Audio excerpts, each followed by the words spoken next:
Hey traders, welcome back to another video. Today we are talking about how to trade indices like a pro.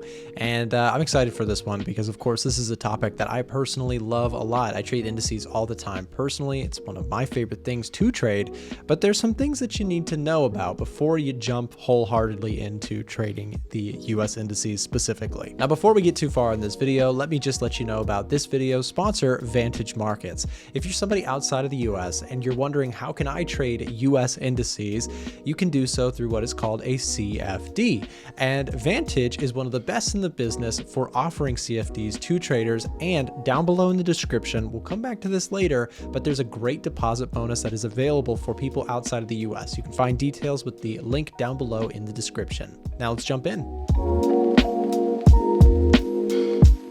So before we get too far into all the different technical analysis and fundamental analysis tips that I'll be going over in this full video, I wanted to give you a high-level overview of the four main US indices that I track the most, and most traders would agree these are the main ones. The first one is the S&P 500, and if you have Vantage, you just go SP 500. You can find them on TradingView directly, and you can trade them on there, which is super convenient. Anyways, the S&P 500 is the most I guess straightforward and most basic of the indices in my opinion. What we're looking at here is the top 500 US companies, and it offers you a pretty diverse basket of companies. Now, the S&P 500 can have anything from technology companies to real estate companies to energy companies to anything else, right? It is a very diverse list of different types of companies. And remember, when trading indices, we have to understand what they really are. They are essentially a basket with many companies within that index, right? It's basically, I like to think of it as like if you were to go shopping to a grocery store and you had a list of items to put in there from different companies, that basket reflects like the S&P 500. It's a big diverse group of companies. Now, when we're talking about the S&P 500, what you have to understand about this one is that it is more diverse than the other two that we're about to talk about. So let's go to the other extreme. We can talk about the NASDAQ. So the NASDAQ is one of my favorite things to trade of all the different indices that are out there. The reason I like the NASDAQ so much is because it is comprised heavily of technology companies.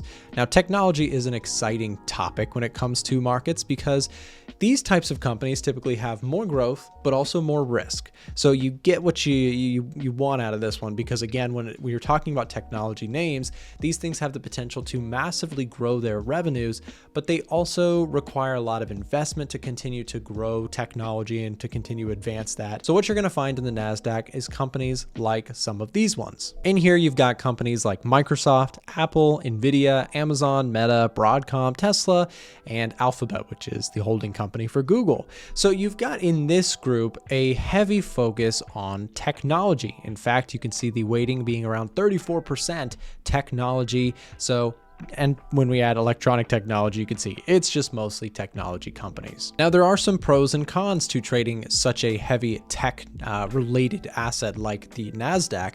And the pros and cons are pretty obvious. There's high risk, high reward in this one. And during good periods of time, the NASDAQ typically sees massive outperformance.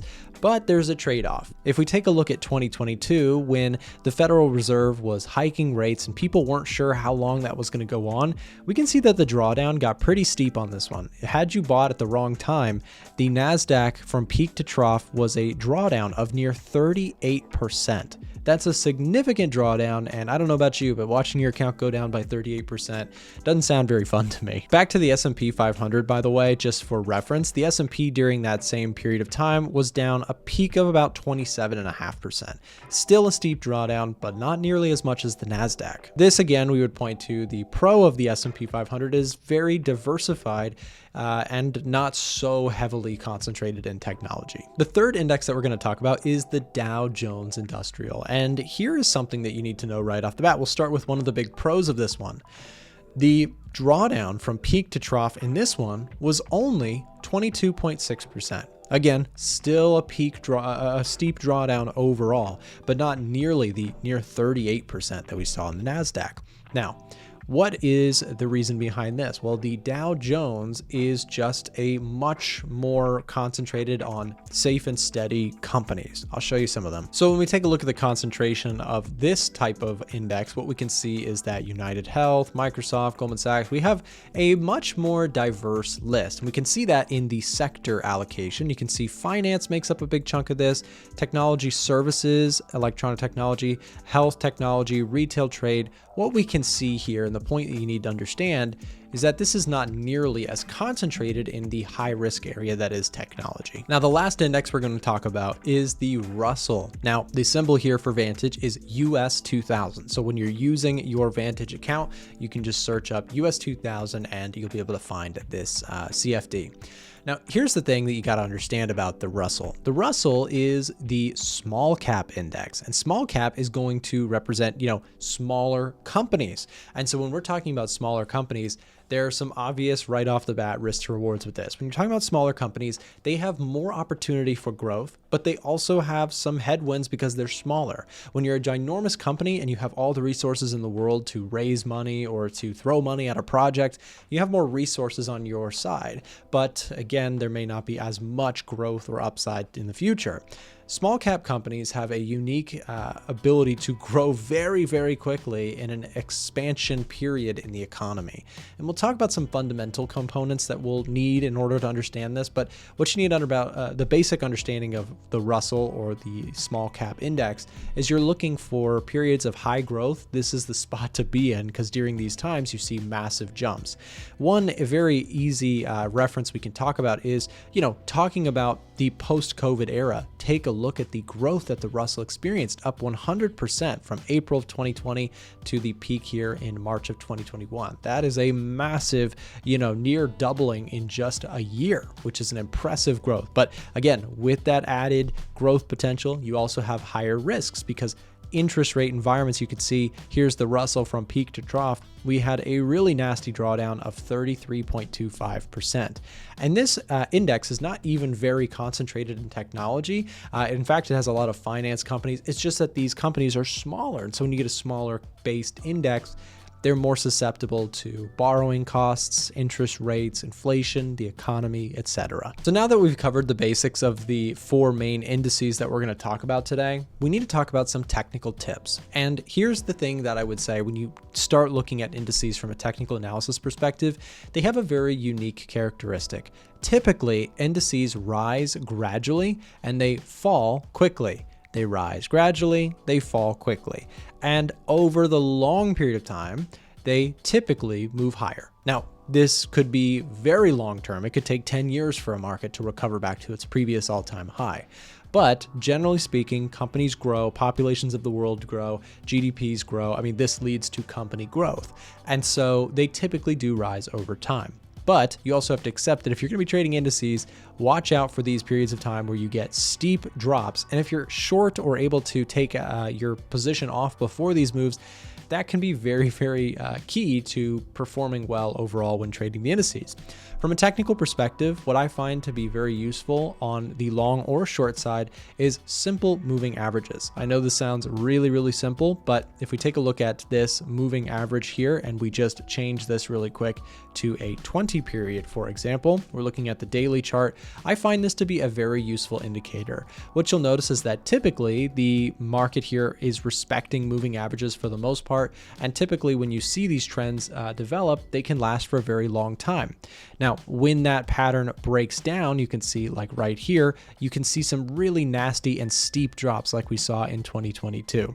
Now, my point with showing you this is a simple trend filter can be very useful for spotting breakouts to the upside or to the downside. And again, a simple moving average is a useful tool by all means. Now, on top of this, another really simple indicator that we could use is good old-fashioned support and resistance. What we find on the indices, especially when they are trending higher, is that they typically respect very much key levels of support and resistance. So if I just go here and I show you just some levels here, what you can see is that oftentimes when we put in a resistance level, then break out, when we retest those areas, these can be great dip buying opportunities if you have a good reason to be long an index. So again, we see this happen time and time again, where you get these big breaks, big pullbacks, and even times where later on they will respect these areas very nicely. So what I find is structure is very key when looking at the technical analysis side of things for indices. The last thing I'll say when trading them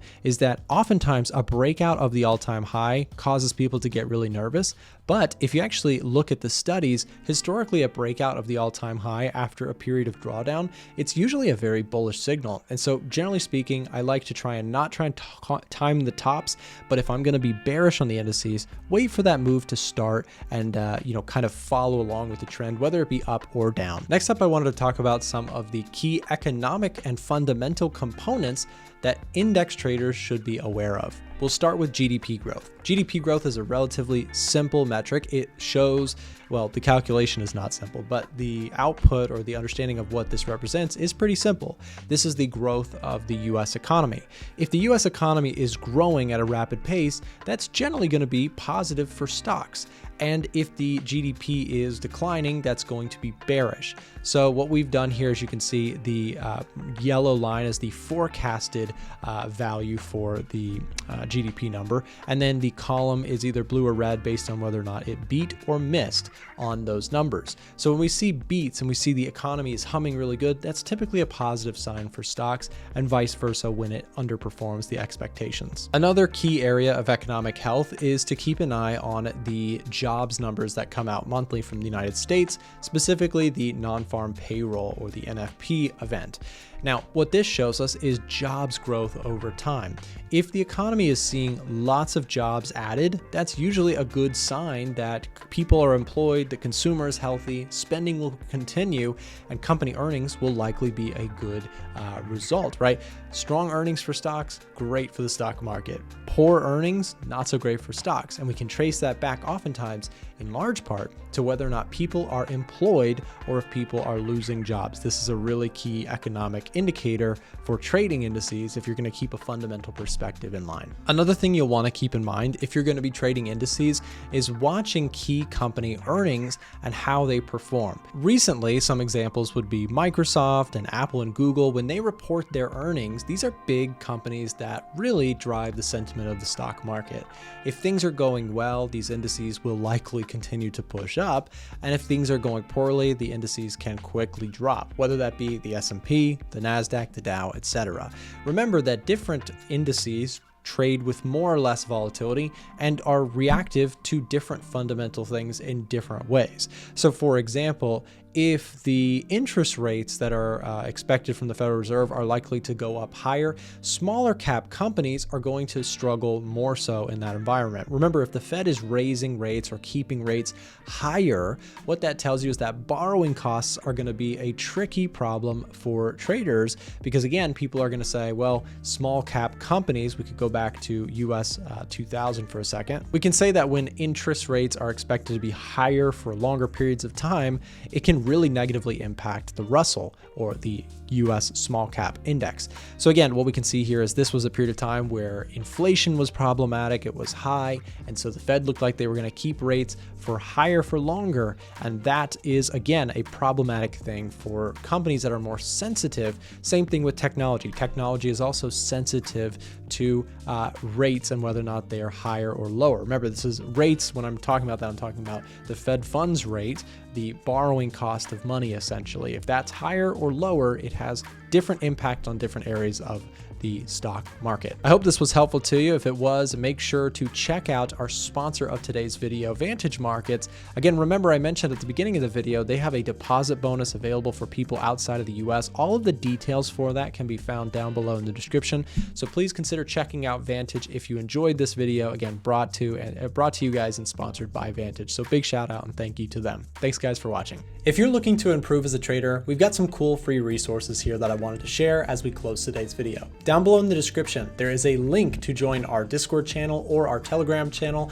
And we also have our website, a1trading.com, where traders can get access to free course material to help you improve as a trader. Remember, we are also live Monday through Friday on this channel around 9:30 a.m. US Eastern, broadcasting most live news events and that sort of thing. So hope to see you there. And also, we do have a couple videos here showing up on the screen. If either of these seems like it might be helpful to you, then make sure to click here or here, and we'll see you there.